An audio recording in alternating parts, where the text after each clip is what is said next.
तो कृपा को अनुभूति के रूप में समझना अच्छा रहता है, कठोर वचनों से समझाने का प्रयास नहीं करना चाहिए, क्योंकि सब लोगों को सत्य को झेलने की शक्ति नहीं होती है। आपने जो एक पॉइंट बताया था कि जब हम जो भी हमारा जो कार्य है उस पर जब हम ध्यान करते हैं, उसको बहुत ही फोकस से करते हैं, तो उसके और वो भगवान के लिए करते हैं। सेकंड पार्ट भी वो सेकंड पार्ट है। लेकिन जब हम अभी हम उस कॉन्शियसनेस में नहीं है कि हम हर समय हमारा अगर चैंटिंग उस लेवल का नहीं है, तो ऐसा हो सकता है कि हम क्योंकि उस अपने वर्क एक्टिविटीज़ में इतने ज़्यादा फोकस हो गए कि हम उसी में आगे बहते जा रहे हैं। फिर तो उस स्टेज मतलब वो एक इट्स लाइक ए उसका आंसर क्या है? सत्संग। सत्संग। जब कुछ सब कुछ दुनियादारी का काम कर रहे हो, घर के कर्तव्य निभा रहे हो, सारी जिम्मेदारी निभा रहे हो, सत्संग को छोड़ो मत, क्योंकि आपकी सारी जिम्मेदारियों को निभाने का काम जो है, उसको अर्थ जो है, अर्थपूर्णता सत्संग देता है, उसकी दिव्य दृष्टि सत्संग देता है। सब कर रहे काम, लेकिन कैसे कर रहे हैं, किस चेतना में कर रहे हैं, वो सत्संग आपकी चेतना को दिशा देता है। इसलिए आप कितना भी ध्यान से अपना काम करोगे, कोई जिम्मेदारी निभाओगे, फिर भी सत्संग के बिना वो भी अधूरा है, क्योंकि वो कृष्ण चेतना में नहीं आ सकता है। फिर आप अपना पैसे कमाने का काम भी बड़े दिल से करोगे, इंद्रिय भोग बड़े दिल से करोगे। हमने कहा लेक्चर में, तो आप वो भी करोगे दिल से। लेकिन पार्ट 2 मत भूलना, उसका पार्ट 2 भी बोला है साथ में। पहले भटके हुए मन को काम में लगाओ, और फिर वो काम कृष्ण के लिए करो, तब जाके काम परिपूर्ण है। खाली भटके हुए मन को काम में लगा दिया तो फिर काम आपको माया में फंसा देगा, पूरा उसके फल में फंसा देगा। इसलिए योग 2 तरफ से होता है, एक मन लगाने से और एक वो मन कृष्ण में लगाने से। एक कार्य में लगाने से, एक मन में कृष्ण में लगाने से, दोनों जरूरी है। भौतिक कार्यों में कृष्ण में मन कैसे लगे? अर्जुन को एक भौतिक कार्य करना था, बाण उठा के लोगों को मारने का। भीमसेन को एक भौतिक कार्य था, गदा उठा के लोगों का कुचल देने का। सबके ऐसे भयंकर कार्य थे। भगवान ने कैसे उसको कृष्ण जी भावनामृत कर दिया, कृष्ण का भावना भावित कैसे कर दिया? माम अनुस्मरण युद्ध च, यानी मेरा स्मरण करो और मेरे लिए ही करो जो कर रहे हो। पहले अपनी पत्नी का अपमान का बदला लेने के लिए करने वाले थे, पहले अपने पर जो अन्याय हुआ था, राज्य छीन लिया था, उसको प्राप्त करने के लिए करने वाले थे। बहुत बड़ा एजेंडा था अपना खुद का। लेकिन भगवान ने गीता सुना के सारा बाजू में कर दिया और सारा काम अपने लिए करवाया। फिर वो सारे काम भी पूरे हुए और इनका कार्य भी सिद्ध हो गया। अगर के अपने लिए लड़ते शायद वो यशस्वी होते नहीं होते, शायद कौरव जीत जाते, कुछ भी हो सकता था। लेकिन जब कृष्ण के लिए करने का तय किया तो कृष्ण को उनको विजय देना ही पड़ा। इसलिए जो एंड में भगवान के गीता में एंड में जो संजय जी कहते हैं ना, वो सारे गीता का यत्र योगेश्वर कृष्ण यत्र पार्थो धनुर्धरः, वहीं पर सब कुछ है। विजय है, नीति है, श्री है, ऐश्वर्य है, सब कुछ उधर ही है। ये तीसरा आदमी बोल रहा है और वो खाली सुन के बोल रहा है। लेकिन महाभारत के युद्ध को गो थ्रू करने के बाद अर्जुन की क्या अनुभूति होगी? मैं कई बार मर चुका होता, ये थे खड़े इसलिए बच गया मैं। रथ से उतरने को बोला तो बोला, भगवान बोले तुम पहले उतरो, बाद में मैं उतरता हूँ। मैंने आप उतरो भगवान, नहीं नहीं आप उतरो। तो उतर गया, और जब भगवान उतरे स्फोट हो गया, रथ पूरा राख हो गया 2 मिनट का। इसलिए बोल रहा था कि तू पहले उतर। बोले इसमें मैंने इतने लोगों के शस्त्र अस्त्रों को झेला है और तुम्हें बचाया है। इतने लोगों की इतने शस्त्र अस्त्र का प्रभाव है इस रथ के ऊपर। मैं पहले उतरता तो तुम भस्म हो जाते, इसके अंदर सारा विजय श्री खत्म हो जाती तुम्हारी 2 क्षण के अंदर। तो जब हम भगवान के लिए ऐसे दुर्धर काम भी करते हैं, भयंकर काम भी करते हैं, लेकिन भगवान के लिए करते हैं, अपने मन से नहीं, भगवान ने बोला इसलिए। तो अर्जुन कह रहा था मैं भिक्षा मांगूंगा, पात्र लेकर जंगल में जाऊंगा, ये राज्य नहीं चाहिए मुझे। वो तो युद्ध के विरुद्ध था, भगवान ने बोला इसलिए वो युद्ध करने बैठा। भगवान के लिए ही किया उसने, उसको बिल्कुल 6 अच्छे कारण दिए थे उसने शास्त्र के अनुसार, जिसको आप डिफीट भी नहीं कर सकते। इतना वो कन्विंस था कि युद्ध नहीं करना है कुछ। उसको भगवान ने अपने लिए, उनके धर्म की स्थापना के लिए युद्ध करने के लिए मजबूर किया, और उसने किया भी वो काम। लेकिन उसके मन में अभी अपने कोई हिसाब किताब का प्लान नहीं था। इसलिए भगवान को उसको यश देना ही पड़ा। उल्टा वो पहले से कहते कि तुम ऑलरेडी यशस्वी हो, अब धनुष उठाओ और चलाओ, ये सब लोगों को मैंने ऑलरेडी मार दिया है, तुम निमित्त बनो, निमित्त मात्र भव सव्यसाची, और यश तुम्हारी श्रेय तुम्हारा होगा, ले लो तुम श्रेय। क्या वो कौन सा हिंदी गाना है वो, तुम सब काम कर रहे हो, नाम मेरा हो रहा है।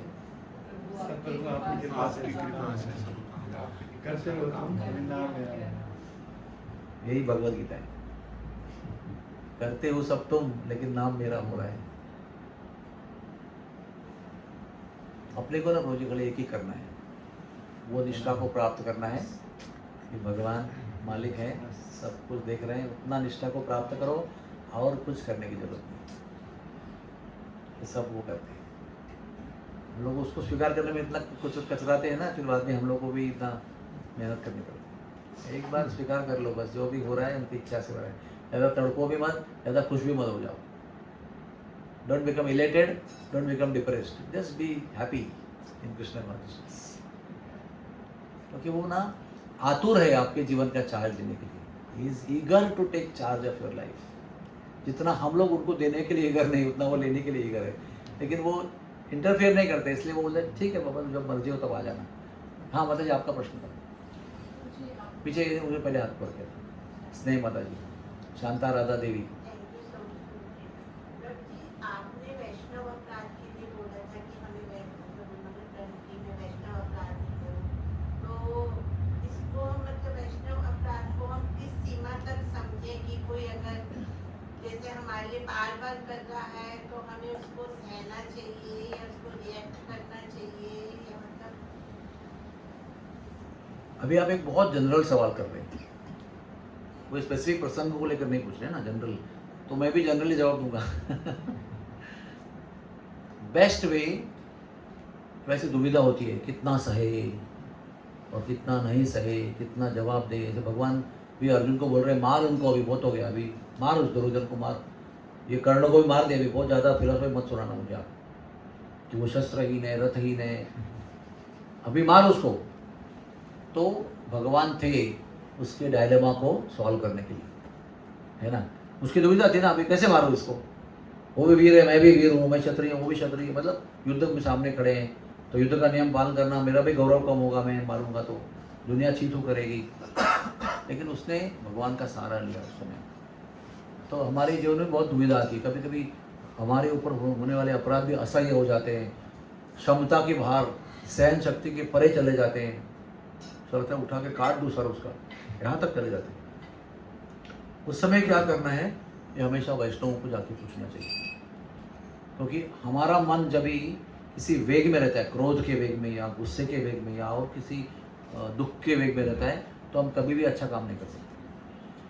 कोई भी वेग जो है ना, काम क्रोध लोभ मद मोह मत्सर, इसमें से किसी भी वेग में अगर आ गए हम, तो हमारा निर्णय, हमारी कृति कभी भी योग्य नहीं हो सकती।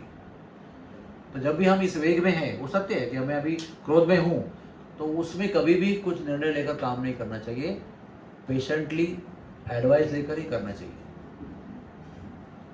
जैसे वो उसकी कितनी दुविधा थी अम्बरीश महाराज की, बाप रे अभी दुनिया कल्याण के लिए मैंने व्रत किया 1 साल का, निर्जला उपवास किया 1 साल का, उसका पारण का मुहूर्त ये है, ये नहीं करूँगा तो सब फल लोगों को नहीं मिलेगा, और करूँगा तो इनका अपराध हो जाएगा।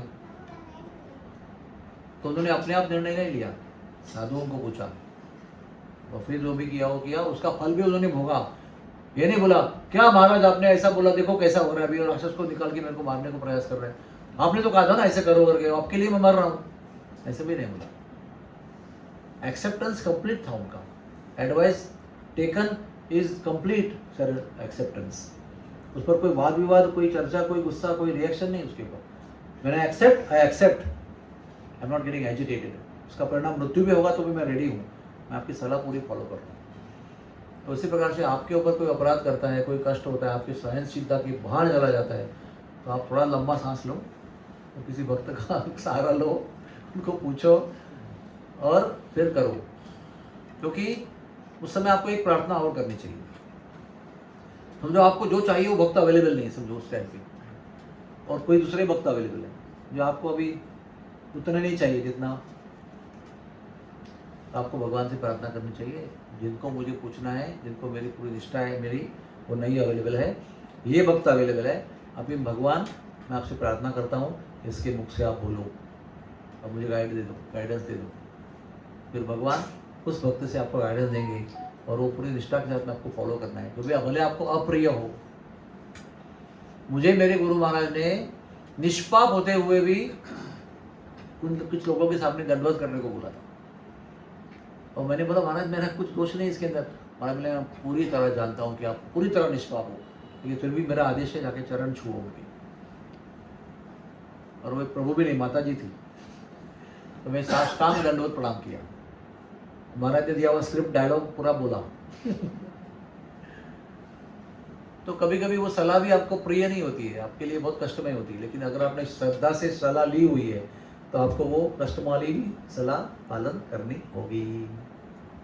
यस माता जी। अम्बरीश महाराज ने प्रयास नहीं किया अपने आप को बचाने के लिए, भगवान आतुर हो गए उनको हेल्प करने के लिए। तो हमारे केस का जब हमारे को कष्ट आता है तो क्या हमें प्रयास नहीं करना चाहिए? देखो, हम ना अम्बरीश महाराज की नकल नहीं कर सकते। अम्बरीश महाराज इतनी परमोच्च रक्षिसति इति विश्वास और स्थिति पर थे वो, लेकिन हम लोग नकल नहीं कर सकते उनकी। हम लोग नकल नहीं कर सकते। हम लोग को अपनी जो स्थिति है उससे प्रामाणिक रहना चाहिए कि यस, मैं फॉलन हूँ, मैं अम्बरीश नहीं हूँ, ना मैं कोई पांडव हूँ, ना युधिष्ठिर हूँ। उनकी कथा क्यों पढ़ते हैं? प्रेरणा के लिए पढ़ते हैं, नकल करने के लिए नहीं पढ़ते। उनकी चेतना में, उनकी स्थिति में उन्होंने वो किया, अपने पूरे साक्षात्कार के साथ, विश्वास के साथ, निष्ठा के साथ उन्होंने वो किया। हमारे अंदर वो निष्ठा है क्या? इसलिए हम बार बार भक्तों को मिलते हैं, क्योंकि हमको समझता नहीं है। एक तो हम पतित है, एक तो हम लोग मटेरियली कंटामिनेटेड है, हमारे पास बहुत सारे विकार है, हमारे को क्रोध भी आता है, हमारा देश भी मन में है, इतना सारा झमेला है, तो हम अपने आप निर्णय लेने का रिस्क नहीं लेते। We don't take risk because we know that we have so many problems. So better we go to somebody who can guide us properly. इसलिए हम जाते हैं अपने गुरुजनों के पास या वरिष्ठ वैष्णवों के पास, ये निष्ठा रखें कि भगवान उनके मुख से हमको मार्गदर्शन करेंगे। मन गढ़ंत बातें नहीं करते हैं। अभी अर्जुन का मन कह रहा है कि मुझे युद्ध नहीं करना है, मेरी उनकी पत्नियों को बेवा नहीं बनाना है, मुझे वो राज्य नहीं चाहिए सबका खून बहा के, आप तो जब मरेंगे और मैं राजा बनूंगा तो राज्य का वो कैसे करूँगा। उनका मन, अपने मन क्या कह रहे हैं? मुझे नहीं करना है। भगवान मेरा विपरीत आदेश दे रहे हैं, एकदम उल्टा आदेश दे रहे हैं, आपको करना है। तो वो उनके मनपसंद आदेश नहीं था उनका, और वो हाँ करके युद्ध शुरू किया, और युद्ध में भी बहुत प्रसंग आए उनके, बार बार बोल रहे मैं कंस को कर्ण को नहीं मार सकता मैं। वो भीमसेन बोल रहा है कि मैं नहीं इसका यार प्रहार करूंगा, तो वहां बोले लड़ते रहो। फिर जन्म सूर्य चंद्र चंद्र सूर्य चंद्र क्या बोलते हैं उस लोग उसका, कि चंद्र सूर्य के होने तक लड़ते रहो दुर्योधन से, क्योंकि ना वो आपके गदा प्रहार से 10,000 के हाथी के बल वाला गदा प्रहार से वो उसको कुछ टस से मस नहीं होगा, और ना आप इतने बलवान हो आपको भी कुछ नहीं होगा, तो युद्ध चलता रहेगा आपका। तो अभी अगर आपको धर्म के युद्ध में अगर धर्म को विजय प्राप्त कराना है तो उसको मारना ही पड़ेगा, और उसको मारने का एक ही तरीका है, मारो उसको। कितनी अप्रिय बात थी उसका। वो क्या बोलता है? अरे मैं दुनिया का सबसे बड़ा गदा योद्धा हूँ, और यही चांस है मुझे प्रूव करने का, मैं दुर्योधन से भी बड़ा हूँ गदा युद्ध में, बल में। ये मौका है कि इसमें सिद्ध होगा कि ये अजेय गदा योद्धा है, और आप मुझे ऐसा काम करने को बोले इसमें मेरी सारी कीर्ति खत्म हो जाएगी एक ही युद्ध में। इतना सारा मैंने नियम पालन करके सबको मारा, और इसको नियम तोड़ के मारूंगा तो मेरा इधर कचरा हो गया पूरा। वही अर्जुन का है कि वो जगत जीता धनुधारी है कि मैं हूं, ये मौका है। अगर मैं इसको ढंग से मारूंगा तो मेरी कीर्ति बनी रहेगी कि ये अर्जुन ही सबसे बड़ा चैंपियन है। और भगवान बोल रहे हैं उसको निहत्ता मार, तो सारा कचरा हो जाएगा मेरा, कंप्लीट मेरा एकदम चीतू हो जाएगी। दुनिया आज भी बोलती है, अभी कितने लोग ऐसे दुनिया में हैं जो अर्जुन को बोलते हैं कितना चीटिंग करके मारा कर्ण को। सामने युद्ध करते तो कर्ण अभी कभी मार देता उसको, कचरा कर देता उसका। चिंदी बना देता उसकी। लेकिन ये कपटी कृष्ण उनके साथ में थे, इसलिए सबको कपट से मारा, एक को भी सही ढंग से नहीं मारा। भीम भीष्मदेव को ऐसे मारा, द्रोण को ऐसे मरवाया, इसको ऐसे मरवाया। भगवान क्या दिखा रहे हैं? आपका मंतव्य और आपकी चेतना, आपका विचार कुछ भी होगा, लेकिन धर्म के सामने, भगवान की इच्छा के सामने आपका विचार कोई वैल्यू नहीं है। वो बोल रहा है युधिष्ठिर महाराज, नहीं नहीं नहीं, मैं तो झूठ नहीं बोलूँगा। बोले आपको झूठ बोलना पड़ेगा, ये अश्वत्थामा हतो, मैं नहीं बोल सकता, क्योंकि अपने वो सत्यवादी होने पर इतना अटैचमेंट था उसको। और भगवान वो सब कुछ काटना चाहते हैं। हर भक्त का जितना भी अनर्थ है भगवान उसको काटना चाहते हैं, और काटेंगे तभी दर्द होता है भक्तों को। ऐसा नहीं कि वो मजा आता है उसको जो भी अनर्थों को काटते हैं तो दर्द होता ही है। तो ये सत्यवादी का अटैचमेंट है उसको, और भगवान को काट के सिखाना है कि तुम्हारा सत्यवादी होना यूजलेस है मेरे लिए, don't have any value for your सत्यवादी। धर्म की स्थापना ज़्यादा इंपॉर्टेंट है, हमारा सत्यवादी होना, बनाए रखना, बने रहना कोई इंपॉर्टेंट नहीं है। फिर भी वो नहीं माना। फिर बोला एक काम करते हैं, तुम ऐसा बोलना, नरोवा कुंजरोवा, हाथी मरा कि नर मरा अश्वत्थामा नाम का मुझे पता नहीं है, ऐसे बोलना। और भगवान ने ऐसा षड्यंत्र किया, सबको इशारा किया तुम शंख बजा देना।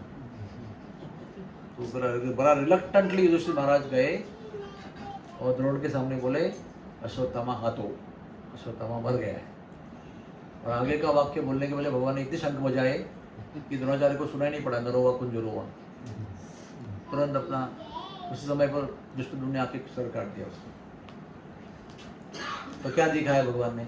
तुम्हारा क्षत्रिय होकर क्षत्रिय नियम पालन करके मारना इंपॉर्टेंट नहीं है, धर्म की स्थापना इंपॉर्टेंट है। मार उसको नियता, वो तेरी क्या कहते हैं उसको, बदनामी होने दे, कोई प्रॉब्लम नहीं है। तुम बदनामी की कीमत चुका लो, लेकिन धर्म को विजय करो।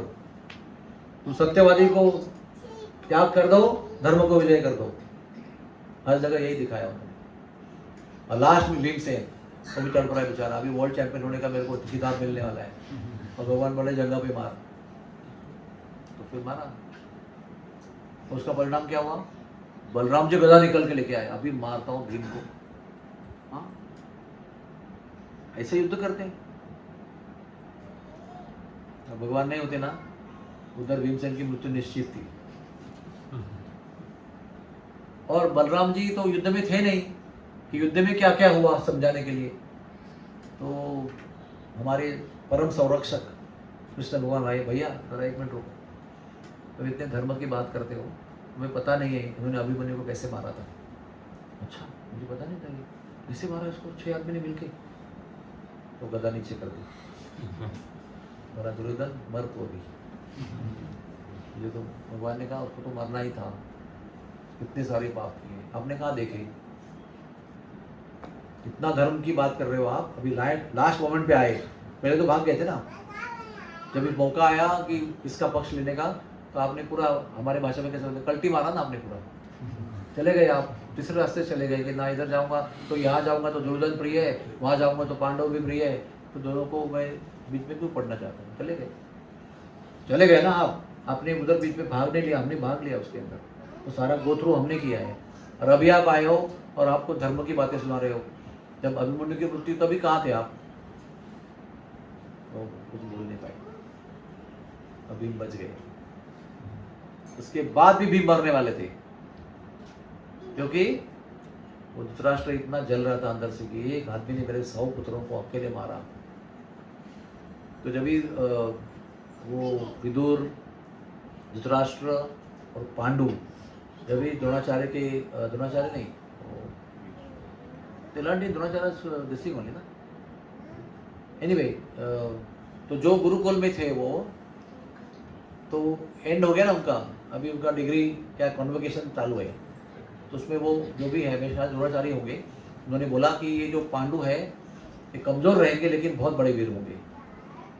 ये धृतराष्ट्र जो है ये अंधा रहेगा, तो उसमें अभी मैं इसको बहुत सिखा नहीं पाया कुछ, लेकिन इसके ट्रेनिंग में इसके बाजुओं में इतना बल है कि वो चट्टान को भी पाउडर कर सकता है।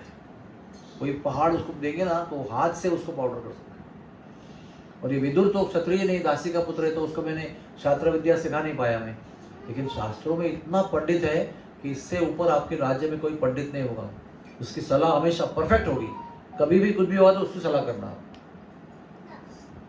तो धृतराष्ट्र को युद्ध में भाग लेने का मौका नहीं मिला और बदला लेने का मौका था। बोला मैं भीमसेन को आलिंगन दूंगा और पाउडर बना दूंगा उसके लिए। इतना उसके अंदर प्रतिशोध की भावना थी और ये किसी को पता नहीं है, खाली कृष्ण को पता है। तो कृष्ण ने क्या किया, सबको बोला कि भीमसेन के साइज का पत्थर का मूर्ति बनाओ, सॉलिड, बाहर से नहीं, अंदर से पोकल नहीं, बाहर से नहीं, पूरा सॉलिड मूर्ति बनाओ और भीमसेन के आकार का। वो तो अंधा है धृतराष्ट्र, उसको तो पता नहीं है कौन गोद में आ रहा है उसके। तो उसको चला के उसके आगे कर दिया और भीमसेन सोचते रहे कि ऐसा क्यों कर रहे हैं भगवान, ऐसा क्यों कर रहे हैं।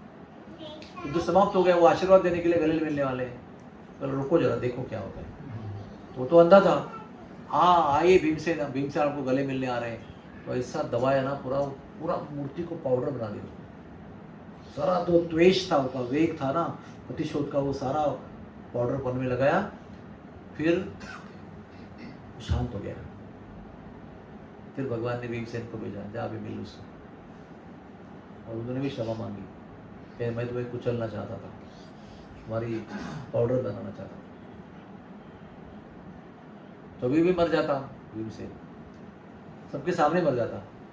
इतना बल था धृतराष्ट्र के बाजुओं में। ये जो योगक्षेमम का पूरा महाभारत उसका प्रमाण है। कितने अनंत बार उन्होंने पांडवों को मरते हुए बचाया युद्ध में। कब के मर चुके होते। अरे वो जयद्रथ ने कुछ चमत्कार दिखाया, एक दिन तपस्या करके जो फल प्राप्त किया, 5 पांडवों को परास्त कर दिया, उसमें अभिमन्यु की मृत्यु हो गई। या वापस कहीं युद्ध में उसको फंसा के रखा था, शाम को लौट के आया, सब लोग ऐसे खड़े हैं, वो पूछ रहा क्या हुआ, बताओ क्या हुआ।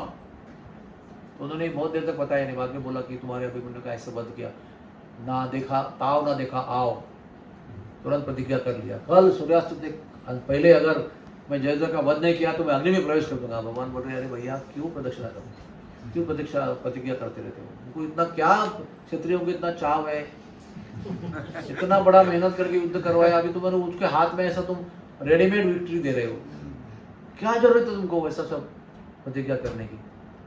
पूरा ऐसा तुमने कर दिया कि भी वो उस दिन जयद्रथ को ऐसा रखेंगे कि तुम पहुंच ही नहीं पाएंगे सूर्यास्त के पहले उसके पास। देखो कैसी व्यवस्था करते कल आप। वो ऐसा पीछे देगा कि उसमें 50 वीर उसके साथ में सामने रहेंगे और पूरा आपका समय बर्बाद करेंगे सूर्योदय से सूर्यास्त तक। और वो उधर समुद्र तक पता नहीं कौन सा समुद्र था, वो समुद्र के अंदर खड़ा गया था उसको। सामने लाइन से महायोद्धा खड़े गए थे कि एक करते करते सबको परास्त करेंगे, लेकिन टाइम लगेगा उसमें। टाइम बहुत इंपॉर्टेंट था, कौन जीतेगा इंपॉर्टेंट नहीं था, उसका वध करने के लिए उसको टाइम से वहां पहुंचना था। बोलेगा गया अर्जुन आज। ऐसी प्रतिज्ञा कर लेते हैं लोग द्वेष में आकर, थोड़ा सोचते भी नहीं है। इतना द्वेष होता है ना, इतना दुख का होता है या कोई परेशानी का होता है, मुझे ही कुछ करना पड़ेगा। तो चक्र को भेजा सूर्य के ऊपर और एकदम आर्टिफिशियल सनसेट कर दिया।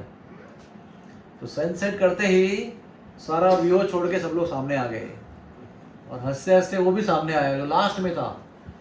भगवान वेट करते रहे, बोला उसको आने दे जरा, अपने रेंज में आने दे, कवरेज में। वो पीछे से हंसते हंसते हंसते हंसते हंसते, मतलब देखो कैसा उल्लू बनाया तेरे को, देखो अभी तुम अग्नि में जाएगा। उसने चिता भी लगाई, चिता को अग्नि भी दिया और वो अग्नि को प्रदक्षिणा कर रहे हैं कि अभी मैं जो भी 7 नंबर की प्रदक्षिणा करके प्रवेश करूंगा। भगवान कुछ नहीं बोल रहे हैं और वो देख के सब लोग, कौरव लोग हंस रहे हैं जोर जोर से। कितना दुख होता रहेगा अर्जुन को, देखो मैं मर रहा हूँ और सब लोग जोर जोर से हंस रहे हैं। एक का उल्लू नंबर 1, देखो कैसे उल्लू बन के उसको मार दिया मैंने। उसको कोई धनुर्विद्या का कोई परिणाम नहीं, कुछ नहीं होगा, चैंपियन अपने घर पे, लेकिन अभी देखो मूर्खता से मर रहे हैं। तो वो जयद्रथ इतना खुश हो गया, इतना खुश है, मुझे मारने निकला था, खुद मर रहा है करके सबके सामने आया वो। तब तक भगवान ने वेट किया, तो प्रदक्षिणा कर रहे हैं, सब दुनिया रो रही है यहाँ पे पांडवों के पक्ष में। जैसे सामने आया ना, भगवान ने चक्र हटा लिया, बोले ये सूर्य, ये जयद्रथ, मार उसको अभी। समझने के पहले खाट करके और कान में बोला मंत्र एक भगवान, तभी भी अर्जुन मरने वाला था। पता है आपको, जयद्रथ को मारने पर भी उसी समय अर्जुन की मृत्यु होने वाली थी, क्योंकि जयद्रथ को वरदान था कि इसका सर काट के कोई जमीन पे गिराएगा तो मारने वाला तुरंत अग्नि भस्म हो जाएगा। तो भगवान ने कहा 1 बाण नहीं 2 बाण चलाना, एक बाण से सर काटना, दूसरे बाण से इसका सर जो है उसके पिताजी जहां तप कर रहे हैं उसके गोद में भेजना। देखो मर गया था ना, अभी समझो सूर्य को बंद किया और उसका सर काटा, ये उसके बाद भी अर्जुन मरने वाला था। भगवान में कान में बोला मार जल्दी उसको, लेकिन ये काम जरूर करना, दूसरा बाण भी चलाना और कटे हुए सर को जमीन पर मत गिरने देना। तो वो कहीं जंगल में उसके पिताजी तपस्या कर रहे थे, उसके गोद में जाके गिरा दिया, पिताजी स्फोट होके उधर भस्म हो गए और यहाँ पर जयद्रथ पड़ गया।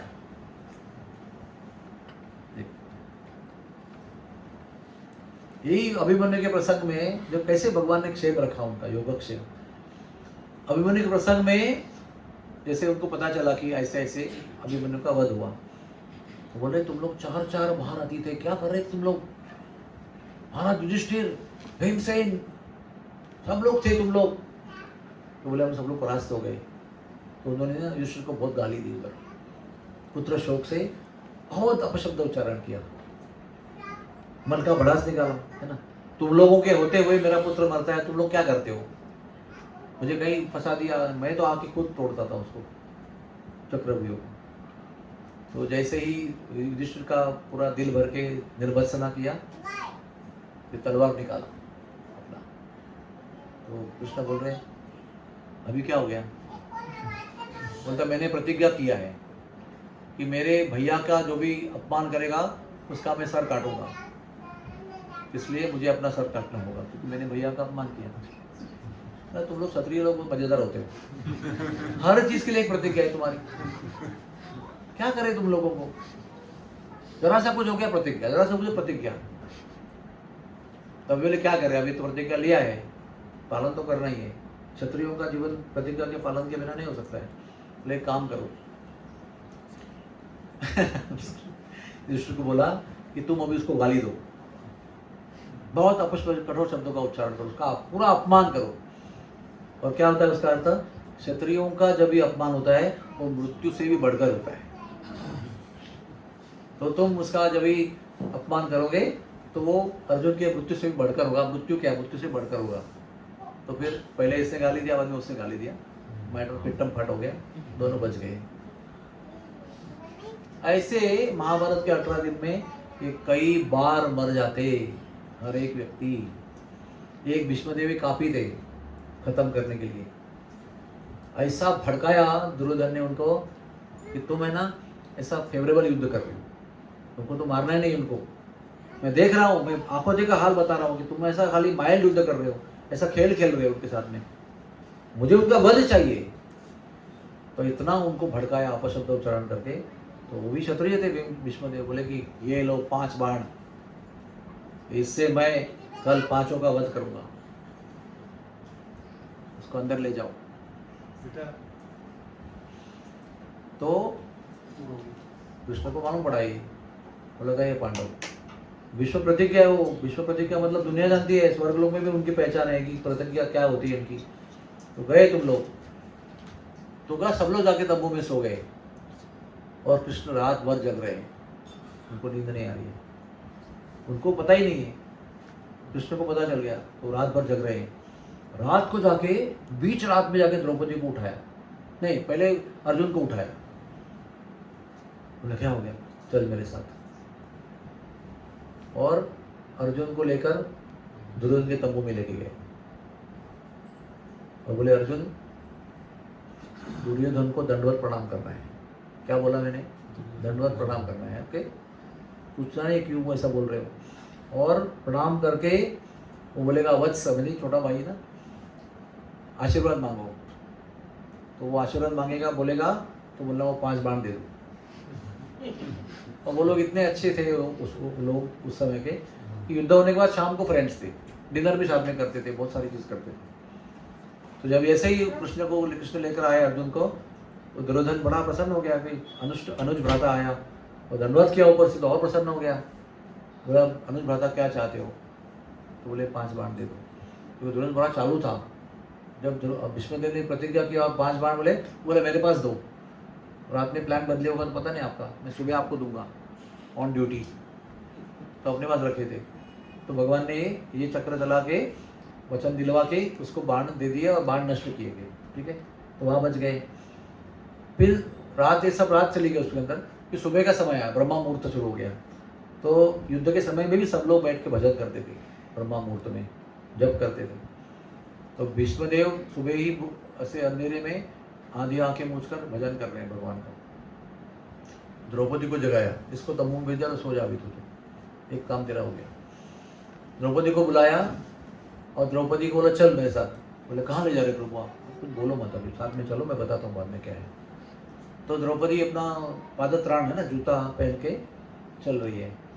तो उसके पादत्राण, अभी पुराने ज़माने में लोग इतने एक्सपर्ट हुआ करते थे ना कि लोगों के पादत्राण के ध्वनि से पहचानते थे कौन आ रहा है। तब भीष्मदेव के तंबू के पास गए तो भगवान को टॉक टॉक टॉक इसकी आवाज़ आ रही थी। भगवान ने कहा कि जूता उतारो तुम्हारा। तो क्यों, बाद में बताता हूँ। जूता उतारा तो द्रौपदी का और अपने काख में दबा दी। वो तो भक्त वत्सलता है उनकी, भक्तों के चरणों की धूल चाहिए उनको, बहाना तो उनका जो भी लीला कर रहे। दोनों जूते आके काख में दबाए, बोले दबे पाँव से चलो, पाँव की आवाज़ नहीं आनी चाहिए। तो कहाँ ले जा रहे हैं? भीष्मदेव के तंबू में लेके गए। अब भीष्मदेव ऐसे अंधेरे में जब कर रहे हैं, भगवान ने कहा प्रणाम करो। प्रणाम करते ही आधे ही आंखों में से उन्होंने कहा अष्टपुत्र सौभाग्यवती भव, चिर सौभाग्यवती भव, अशर आशीर्वाद दिया। और उसके बाद में आंखें खोल के देखा तो वो द्रौपदी थी। और द्रौपदी के 5 पतियों को मारने के लिए प्रण लिया था कल 5 बाणों का, और आज इसको अखंड सौभाग्यवती भव का आशीर्वाद दिया। तो वो समझ गए कि ये केशव की ही चाल है। जब भगवान आपकी अगर इच्छा है तो आपकी इच्छा के खिलाफ कौन जा सकता है। लेकिन मैं भी प्रण लेता हूँ कि मैं कल ऐसा युद्ध करूँगा कि तुम्हें शस्त्र लेने पर मजबूर करूँगा। क्योंकि भाई बाण तो ले गए, वो बस पत्नी को अखंड सौभाग्यवती का आशीर्वाद दिया, तो उनके पास और क्या चारा क्या था। तो उन्होंने बहुत घनघोर युद्ध किया और पांडवों को ऐसा पूरा परेशान कर दिया। पूरा खाली मृत्यु नहीं हुई, लेकिन इतना परेशान किया कि युद्ध ही हार गए। तो भगवान उतरे, जंप मार के चक्र उठा के और तुरंत शस्त्र डाल दिया। बोले इसी क्षण का मैं इंतजार कर रहा था। इतनी सुंदर लीला है, देखो। वो भी भक्त है उनके, ये भी भक्त है उनके, दोनों विरुद्ध पक्ष में खड़े हैं, दोनों पर कृपा करनी है। तो ये विरुद्धाभास की कृपा जो है वो केवल भगवान ही कर सकते हैं। उस पर कृपा किया, उसको दर्शन दिया, वो रूप का जो रूप को वो भीम से भीष्मदेव अंतिम समय में याद कर रहे हैं कि वो तुम्हारा रूप जो है आपका मेरे आंखों के सामने अभी भी है। जो अर्जुन ने भी देखा नहीं, उसके पीछे थे वो आपके, लेकिन मैं सामने था आपके। और आपका जो दिव्य स्वरूप है, में अनेक घाव है, बाण के खून निकल रहा है, धूल है लगी हुई, बाल बिखरे हुए हैं, मुकुट गिरा हुआ है, और भक्त के ऊपर से प्रेम से आप रथ चक्र को उठाकर मेरी ओर भाग रहे हैं। वो दृश्य आज भी मेरे नज़र में बरकरार है, मैं कभी उसको भूल नहीं सकता। उसी का ध्यान करते हुए शरीर त्याग दिया। तो उन पर भी प्रचंड कृपा की, इस पर भी कृपा की, इसको भी बचाया। ऐसा अद्भुत काम कौन कर सकता है भगवान के अलावा। तो हमें क्या सीखना है कि कैसे कृपा करेंगे ये समझ में आएगा नहीं आएगा इम्पोर्टेंट नहीं है, कृपा करेंगे ये इम्पोर्टेंट है। उनको क्या पता है कहाँ ले जा रहे हैं आपको रात में उठा के। Just follow, you will come to know. I should not explain to you everything right now, there is no time, just follow me. तो हमको निष्ठा से साथ फॉलो करना है कि भाई जो बोल रहे हैं वो करना है।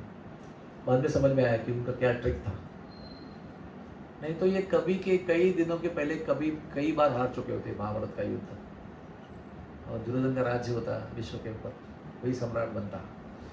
सारी योजना उसके लिए अनुकूल थी, लेकिन एक योजना उसके लिए प्रतिकूल थी कि ये जो काला है ये इसके पक्ष में है। सबसे बड़ा एक प्रॉब्लम उसके एक ही था कि ये इनके पक्ष में, इसके होते हुए उनको हराना मुश्किल है। और महाभारत के युद्ध शुरू होने के पहले ही उसने बोल दिया था धृतराष्ट्र को, यत्र योगेश्वर कृष्ण, अरे ये दोनों खड़े हैं ना, इसको कोई परास्त नहीं कर सकता। फिर भी युद्ध हुआ और फिर भी सब लोग मर गए। उसको पहले ही 2 डिक्लेयर कर दिया था उसने। एक बाण चलाने के पहले, पहला बाण चलाने के पहले डिक्लेयर कर दिया था कौन जीतने वाला है। It's like complete back fixing 100% back fixing फिर भी युद्ध कर रहे हैं, फिर भी प्रयास कर रहे हैं कि भाई मैच फिक्सिंग के खिलाफ कुछ हो जाए। लेकिन मैच फिक्सिंग ऐसा दिव्य मैच फिक्सिंग है, दुनिया की कोई ताकत तोड़ नहीं सकती उसको। यत्र योगेश्वर कृष्ण यत्र पार्थो धनुर्धरः तत्र श्रीर विजयो श्रीर श्रीहि विजयोर नीतिर मतिर मम। नीति भी वही है, विजय भी वही है, ऐश्वर्य भी वही है, सब कुछ वही है। यहाँ पर ये दोनों खड़े हैं, यानी जहाँ भक्त और भगवान की जोड़ी खड़ी होती है वहाँ कोई दुनिया की ताकत डिफीट नहीं कर सकती। प्रश्न ये है कि आप भगवान की जोड़ी में खड़े हो क्या? एक हाथ माया के हाथ में दिया, एक हाथ भगवान के हाथ में दिया, और देखते हैं कौन बलवान है उसके पास जाएंगे। ऐसा डायलेमा में खड़े रहेंगे तो भगवान भी क्या कर सकते हैं। आपको छोड़ के उनका हाथ पकड़ो कि देखो आपको कैसा विजय बनाते हैं, और कैसे बनाएंगे डोंट नीड टू नो। कैसे कृपा करेंगे, कैसे बचाएंगे, वो होता है ना, लोग कैसे होता है, ये लो टायर लो, अभी तो डूब रहे हैं समुद्र में, वो पूछ रहा है कि पहले मैं इधर गिरा कैसे बताओ, फिर मैं तुम्हारा टायर पकड़ता हूँ। मतलब मूर्ख व्यक्ति, टायर पकड़ पहले, अब ऊपर आ जा, फिर ऊपर आके हम चर्चा करेंगे तुम गिरे कैसे, है ना। हम लोग का ऐसा प्रॉब्लम है। कृपा हो रही है बचने के लिए, लेकिन वो पूछ रहा है कि पहले बता मुझे भी गिर कैसे गया। लेकिन वो नहीं करना है हमको। भगवान का सहारा लिया है, पूरे भरोसे के साथ फॉलो करो उनको। आप समझ में आएगा 10 दिन के बाद, नो प्रॉब्लम, लेकिन अभी फॉलो करो पूरी निष्ठा के साथ कि हो रहा है वो अच्छा ही होगा और मेरे बचाने के लिए होगा। इसी को भक्ति कहते हैं। बाकी सब कुछ वो 64 माला 128 माला हरिदास ठाकुर के दिन में सब कुछ कर सकते हैं, करते रहो, अच्छा ही है। लेकिन जब तक ये निष्ठा नहीं उत्पन्न होती है कि वो बचाएंगे, निश्चित बचाएंगे, तब तक वास्तविक प्रगति भक्ति में नहीं हो सकती। इसलिए रक्षिष्यति इति विश्वास, ये बहुत जरूरी है। आप अगर भागवत ध्यान से पढ़ेंगे ना तो आपको पता चलेगा कि एक प्रहलाद ऐसे थे जिसे भगवान से कभी बोला नहीं त्राही माम त्राही माम। बाकी नंद महाराज ने भी पुकारा, जब भी उसको विद्याधर के रूप में खाने लगे, उनको यहाँ तक खा लिया, बोले कन्हैया किधर हो, आके बचाओ मुझे। तो कहते हैं कि भगवान के पिताजी को भी पुकारना पड़ा, तभी आए कृष्ण। नहीं तो भगवान को यहाँ तक या काटा जब भी खाया तभी भगवान आने को मुमकिन था ना उनको। इतना तक वेट क्यों किया भगवान ने? तो जब पुकारेंगे तो जाऊंगा। तो पिताजी के लिए रूल है वो, लेकिन प्रहलाद ने किधर पुकारा था भगवान को? तो जो 7वां स्कंद छान मारो, देखो मेरे एक श्लोक निकाल के दिखाओ। ना प्रहलाद बोल रहे भगवान इतना तो सह लिया, अभी तो आ जाओ, मैं अभी ये तो विष सहन नहीं कर सकता, अभी तो जला रहे हैं मुझे भगवान। तो उसका उत्तर क्या है? सभी भक्तों ने पुकारा, गजेंद्र ने पुकारा, आप बोले को, सब ने उनको पुकारा है, और हमको सिखाते भी है पुकारो उनको। प्रहलाद ने नहीं पुकारा, ऊपर से उनकी माफी भी मांग रहे भगवान, क्योंकि प्रहलाद के अंदर वो श्रद्धा थी, रक्षिष्यति इति विश्वास। इसलिए भगवान को मजबूर होकर आना पड़ा। वो तभी भी नहीं पुकारने वाला था कि भगवान तुम इसको इसके रूप में आके मारो, ब्रह्मा जी का सारा नियम पालन करके उसको मारो, कब आओगे भगवान, मैं वेट कर रहा हूँ, इतना दिन में सहन कर रहा हूँ, कब आओगे। तभी बोला गया, भगवान ने खुद अपना प्लान बनाया। और कहते सबसे पहला दर्शन खंबे के अंदर प्रहलाद को हुआ था, दुनिया को कभी प्रकट ही नहीं हुआ है। वो खंबे के अंदर खड़े मेकअप करके पूरा आधा सिंह का आधा मनुष्य का खड़े हैं, वो केवल प्रहलाद ने देखा कि मेरे प्रभु ऑलरेडी आ गए, और फिर बोला कि हाँ इसमें भी है, क्योंकि भगवान ने उनको ऑलरेडी दर्शन दिया था खंबे में खड़े होकर। और वो बोल रहा है तुम कहते हो इसमें है क्या? बोले हाँ इसमें भी है, क्योंकि ऑलरेडी देख रहे हैं, दुनिया को पता नहीं है, वो देख रहे हैं। कैसी कृपा है, कैसा रिश्ता है भगवान का। देखो भगवान कैसे अपने भक्त की निष्ठा को प्रतिसाद देते हैं। सोचो, देखो जरा आप, कैसे भगवान प्रतिसाद दे रहे हैं, रिस्पॉन्स दे रहे हैं उसकी निष्ठा के लिए। गौर से पढ़ना चाहिए, इसको देखना चाहिए कि भगवान कैसे अपने शब्द को पालन करते हैं। नमे भक्त्या प्रणश्यति, मेरा भक्त का कभी नाश नहीं होगा। अर्जुन बिंदास बोल दे दुनिया को कि मेरे भक्त का अभी नाश नहीं होगा। ये हमने स्वीकार कर लिया, फिर निश्चिंत हो जाएंगे आप। ना रहेगा टेंशन, ना रहेगी चिंता, केवल रहेगा चिंतन। हरे कृष्णा कृष्णा कृष्णा हरे हरे, हरे राम राम राम हरे हरे। कर दो, बंद कर दो। प्रभु जी, आपकी क्लास तो बहुत अच्छी है।